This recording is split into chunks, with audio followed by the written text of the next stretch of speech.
নমস্কার। আজকে আমি বাগডোগরা এয়ারপোর্ট মার্কেটের ব্যাপারে একটা নতুন ভিডিও নিয়ে আপনাদের কাছে এসেছি। এখানে কতগুলো প্রশ্ন সঙ্গে সঙ্গে আছে।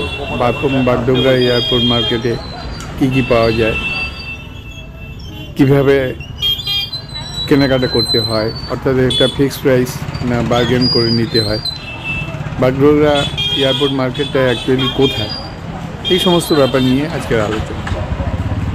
এ ব্যাপারে অনেক ভিডিও আছে, অনেক আলোচনা হয়েছে।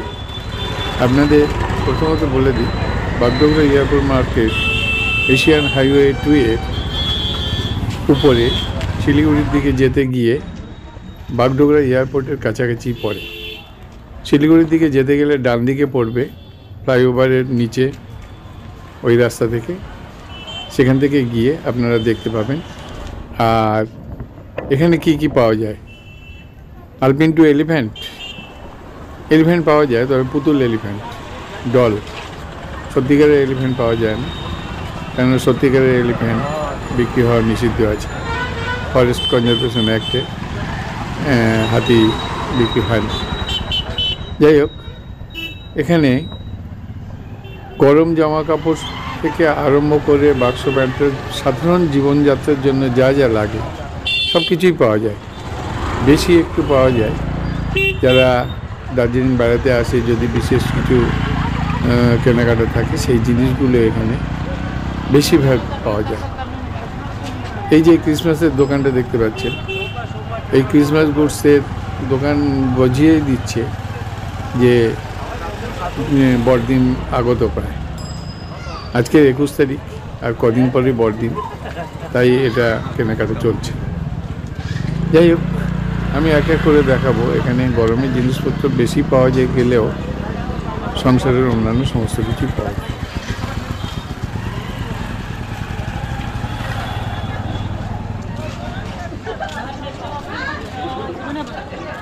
এখানে দেখছি বেশ বড়সড় একটা মোমোর দোকান আছে। মোমো নিশ্চয়ই যথেষ্ট বিক্রি হয়। রাস্তার পাশে বসে আছে একটা ক্যালেন্ডারের দোকান। রাস্তার পাশে পড়ে থাকা এই অটোর দোকান ততটা কুলিন না হলেও বিক্রি বাটা হয় শুনলাম। যাই হোক, এখানে বিউটি পার্লারও আছে। আর জামা কাপড়, গরম জামা কাপড়ের দোকানের তো প্রাচুর্যই আছে, যা দেখছি। সেলুন,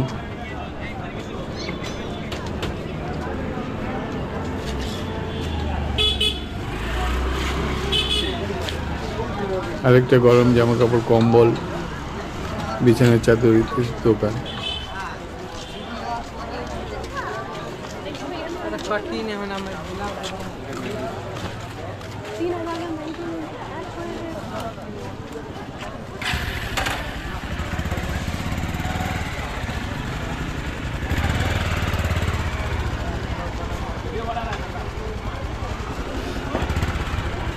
ইউটিউবে ছাড়বা? ছাড়বো, চ্যানেলের নাম যেমন দেখি যেমন শুনি।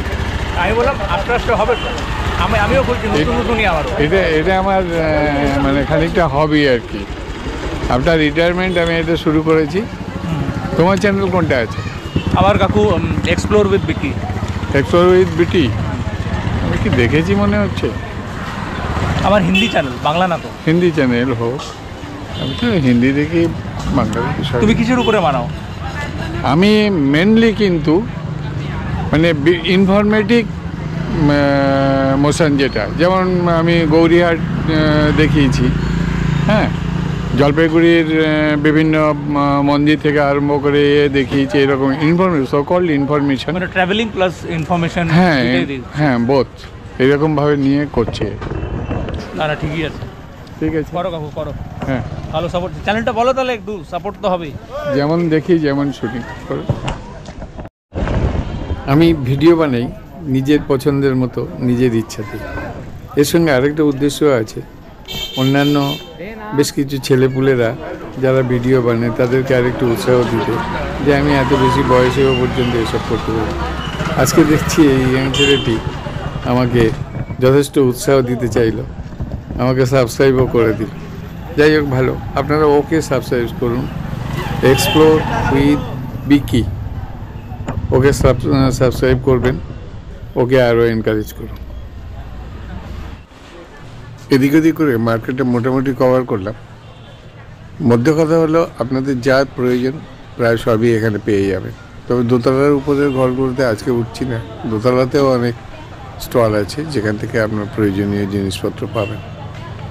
একটা জিনিস দেখলাম, এখানে প্রচুর লোকজন বিকালবেলা আসে, অনেকে কেনাকাটা তো বটেই, অন্যান্য ঘোরাঘুরি করতেও আসে, দেখতে আসে মার্কেটটা। যাই হোক, আমরা যে কথা নিয়ে আলোচনা করছিলাম যে এখানে বার্গেন অর্থাৎ দর কষাকষি চলে কিনা, চলুন দেখা যাক একটা দোকানে একটু এদিক ওদিক ঘুরে যে দর কষাকষি করা যায় কিনা, কি এখানকার হিসাব।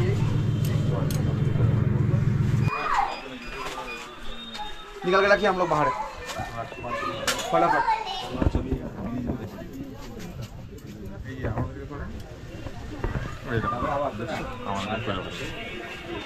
কেমন চলছে বিজনেস বলুন? টুকটাক গো, তোমার ক্যামেরা এখন আর এখন একটু মার্কেট ঠান্ডাই আছে। মার্কেট ঠান্ডা আছে, শীতকালে তো আপনার দোকানটা বেশি ভালো চলে। হ্যাঁ, কিন্তু তোমার ঠান্ডাটা দেখতেছো, ঠান্ডা একটু কম হলেও ঠান্ডা তো পড়ছে, একেবারে যে পড়ছে না জানো, এই রিসেন্ট হয়তো কয়েকদিন পড়ছে না। হ্যাঁ, ঠান্ডাটা মধ্যে পড়ছিল, কিন্তু 2 দিন কি সুন্দর ঠান্ডাটা ছিল, আবার নষ্ট করে হয়ে গেল, আবার এই জানুয়ারির দিকে একবার মারবে। যাই হোক, আপনারা আমি শুনেছি আপনাদের মার্কেটে আপনারা খুব বার্গেন করেন, কেন?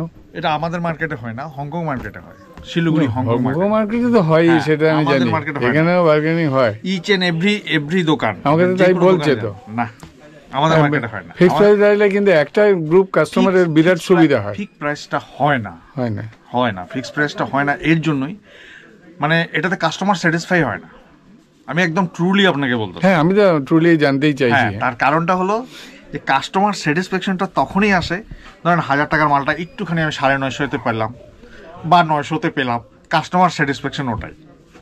হ্যাঁ, একটা গ্রুপ অফ কাস্টমার কিন্তু আছে, যখনই হয়, ধরুন আপনি 1000 টাকার জিনিসটা 950 টাকা দিলেন, নিলাম, আমি বললাম আরেকটু কমান, আপনি বললেন না এর থেকে আর কমতে পারে না, কিন্তু এই যে এর থেকে আর কমতে পারে না বলার পরে ওইটা আমি নিয়ে নিলাম, কারণ জিনিসটা আমার পছন্দ হয়েছে।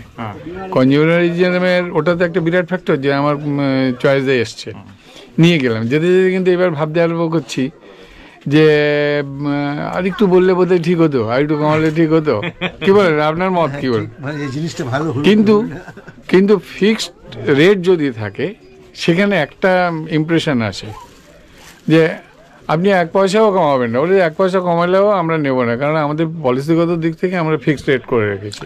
না, এটাতে দোকানদারের কোনো ফল্ট নেই, কিন্তু আমি আপনাকে বলতেছি, একদম ট্রুলি বলতেছি, শুনেন, দোকানদার আজকে যদি আমি চাই, আমি আজকে ফিক্সড রেট করতে পারবো, ঠিক আছে, তাতে কি হবে বলো তো, আমাদের লস হবে।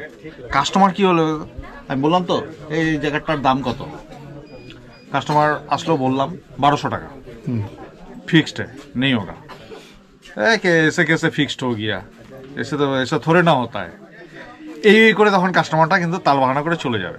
আর এই 1200 টাকার জিনিসটাই যদি আমি যখন নাকি 1400 টাকা বলবো, 100 টাকা 150 টাকা কমিয়ে ও নিয়ে যাবে, ধরো 1200 টাকাতেই নিল, কথাটা বুঝছেন? এটা কাস্টমার স্যাটিসফ্যাকশন, আর কিছু না, কাস্টমার তো কিনতেই আসছে। যাই হোক, এটা আমিও জানি, আমি একটু আলোচনা করবো বলে আপনাদের মোডটা কি আছে একটু বুঝলাম। তো অনেক ছোটোখাটো জায়গাতেও আমি ঘুরি, এরকম বাজার টাজার ঘুরলে আমার ভালো লাগে, আলোচনাও করি, ওখানেও কিন্তু অনেক ছোটোখাটো জায়গাতেও গিয়ে পেয়েছি মানে রেটটা ফিক্সড বলেছে, আমাদের কাছে কম নেওয়ার চেষ্টা করবেন না, আপনি অন্য কোথাও থেকে যদি এর থেকে কম পান আমাদের একটু ইনফরমেশান দেবেন, আর আমরা দিয়ে বলছি, আমরা যে প্রফিটটাকে নিয়ে বেস করে রাখি, আমাদের পলিসিগত দিক ঠিক করেছি, ধর যে কোনো একটা কোঅপারেটিভ মার্কেট হতে পারে বা এমনি ছোটোখাটো মার্কেট হলো, ওই পলিসিগত দিক থেকে ওরা ঠিক করে রেখে দিয়েছে যে আমরা আলাদা করে কমাবো না, এবং যদি দেখে রিজনেবল প্রাইস আছে, কাস্টমার কিন্তু আমার মনে হয় ওটাতে বেশি ভরসা করে, ঠিক আছে, কিন্তু ওটা একটা সীমিত জায়গায় হবে, ঠিক আছে, আপনি হয়তো মেবি আপনি আমার কথাটা বুঝবেন, একটা সীমিত জায়গায় হবে যেখানে নাকি অনলি ফর লোকাল কাস্টমার, ধরে না এখন আপার বাগডোগরা বা বিহান মোড়, ঠিক আছে, ওইখানে দোকানগুলোতে যান, একটা সীমিত রেটই বলবে আপনাকে, আর সীমিত কাস্টমার, আমাদের এই এয়ারপোর্ট মোড়ে কি হয়, ডিফেন্স কাস্টমার বেশি, অ্যান্ড এয়ারপোর্ট সামনে আছে, তো আমাদের ট্যুরিস্ট অনেক ঢুকে, অনেকটা। তো ওরা তো জানবেই না মানে ফিক্স বলতে কি। না সেটা ঠিকই। হ্যাঁ, ওর জন্যই আর কি, যাই হোক, কিছু না। বিজনেস পলিসি ঢুকে, তো বিজনেস পলিসি তো বিভিন্ন জায়গায় বিভিন্ন রকম হবে অবশ্যই। তো আপনাদের বিজনেস পলিসি এমনই থাকুক, মোটামুটি সবাই মিলিয়ে ভালো থাকুক, এটা হলো মূল কথা। হ্যাঁ, ওই ঠিক আছে, ঠান্ডাটা একটু পড়লে একটু মার্কেটটা ভালো হবে। ঠিক আছে, ধন্যবাদ। এতক্ষণ কথা হলো, এই জন্য আপনাকে স্পেশালি ধন্যবাদ জানালাম। আচ্ছা, ঠিক আছে। অনেক কিছু ইনফরমেশন পেলাম। ওকে, থ্যাংক ইউ। ওকে, আবার কোনোদিন দেখা হবে। আমি ঘুরতে আসতে আসবো। কোনো অসুবিধা নেই। এখানের হিসাব বার্গেন খুব একটা করা যায় না, 20-50 টাকা। দেখি এ কি বলবে। হ্যালো, তোমার দোকানটার নাম কি বলো? সুদীপ স্টোর। হ্যাঁ, সুদীপ স্টোর। সুদীপ স্টোর্স। আচ্ছা, তোমরা দেখতে পাচ্ছি এখানে সমস্ত সোয়েটার এই সমস্ত বিক্রি হলো। এইটা কত দাম? এটা বেশি 2000, এখন আপনি নিচ্ছেন 1700। 1700। হ্যাঁ, এইটা আমার বক্তব্য আছে, তোমার সাথে আমার কথা আছে। সেটা হলো 2000 টাকা তুমি দাম বললে, 17 তুমি দিলে, তুমি 50 টাকা হলেও প্রফিট করেছো। 50 রুপিস মিনিমাম আমি বলেছি। বেশি হবে না। না না, আমি আমার কথাতেই আমি বলছি, সেটা হ্যাঁ কি না তুমি বলো। হ্যাঁ হ্যাঁ, তাহলে 50 হলেও তুমি এ করেছো। আর তুমি যদি এটাকে প্রথমে, এটা অবশ্য আমি তোমাকে জিজ্ঞেস করছি তোমাদের অভিজ্ঞতা কি, প্রথমেই যদি এটা বলতে 1700 টাকা, এটা এবং এর থেকে আমি কমবো না, নিবেই না কাস্টমার, নেবে না। না, এখানে বার্গেনিং চলবে। কাস্টমার মানে 2200 বলে তারপরে 1700 পেলে খুশি হবে। হ্যাঁ, 17 পেলে 17 নেবে। কাস্টমার নিজে বলে বার্গেনিং না করলে তো হবে না। একদমে বিক্রি করতে চায়, এরকম কাস্টমার পাও না? একটা না না, 100 মধ্যে একটা। তুমি এখন শীত তো একটু কম মনে হচ্ছে, কেমন এই গরমের জিনিস কেমন বিক্রি হচ্ছে? গরমে শীতের জিনিস আপনার মোটামুটি ঠিকই বেশি। ঠিক বিক্রি হচ্ছে। ছোটদের জিনিস বেশি বিক্রি হয় না বড়দের জিনিস? বড় ছোট দুটোই বিক্রি হচ্ছে। ছোটদের বিক্রি হচ্ছে। এবারে প্রফিট কোনটাতে বেশি, ছোটদের বড়দের? দুটোতেই আছে। না, পার্সেন্টেজ অফ প্রফিট সবগুলো এক। বাচ্চাদেরটা তো বড়টাতে কম হয়। ঠিক আছে, তোমার সঙ্গে কথা বলে ভালো লাগলো। পরে আবার কোনো এক সময় দেখা হয়ে ঠিক যাবে। আছে। খিদে পাক বা না পাক, আপনারা এখানকার কেরালা রেস্টুরেন্টের খাবার একটু টেস্ট করতে পারেন। কেরালা রেস্টুরেন্টের মেন লেখা আছে কেরালা রেস্টুরেন্ট, যদিও এটা আসলে কেরালা রেস্টুরেন্ট। যাই হোক, খাবার দাবার আমরা খেয়েছিলাম, বেশ ভালোই লেগেছিল। বিশেষভাবে south Indian food, idli, dosa, বড়া ইত্যাদি।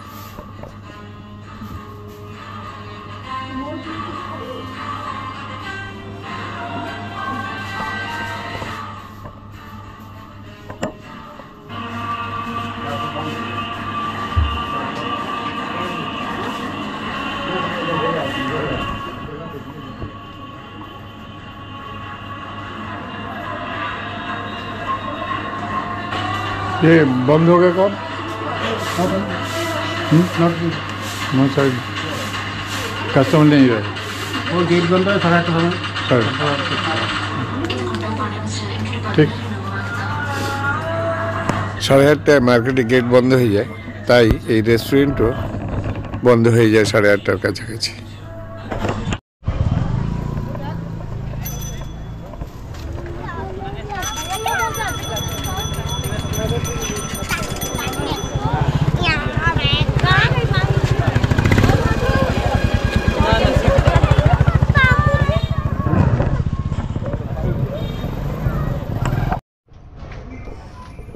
বাগডোগরা এয়ারপোর্ট মার্কেট মোটামুটি ঘুরলাম। দোতলা স্টলগুলোতে যাইনি, আপনাকে বলেছি। ইলেকট্রিকের দোকান থেকে আরম্ভ করে অনেক জামা কাপড়ের দোকানও এখানে আছে, আপনারা আসলে এটা দেখতে পারেন। আর ঘুরে দুটো দোকানে কথা বললাম, যে অভিজ্ঞতা হলো যে বার্গেন তো হয়ই, আমার মনে হয়েছে খুব ভালোই বার্গেন হয়। ভালো করে বার্গেন করে নিতে পারলে এখানে কিন্তু জিনিসপত্র সস্তাই পড়ে, বেশ সস্তা, অন্যান্য মার্কেটের তুলনায় অনেক সস্তা। আমরা এখন ভিডিওটা এখানে শেষ করব। একদম রাস্তায় আমরা উঠে এসেছি। রাস্তার বাম দিকের কোণে একটা সিঙ্গাড়ার দোকান আছে, এই এরা খাচ্ছে বাম দিকের কোণটাতে। এই সিঙ্গাড়ার দোকানে সিঙ্গাড়া আপনারা টেস্ট করতে পারেন। প্রচুর ভিড় হয়, অর্থাৎ আসলে দাঁড়িয়ে থাকতেই হবে। যাই হোক, ভিডিওটা এই পর্যন্ত শেষ করব। যদি ভালো লাগে তাহলে শেয়ার এবং সাবস্ক্রাইব করবেন, আর ভিডিওটা সম্পূর্ণ দেখার জন্য ধন্যবাদ।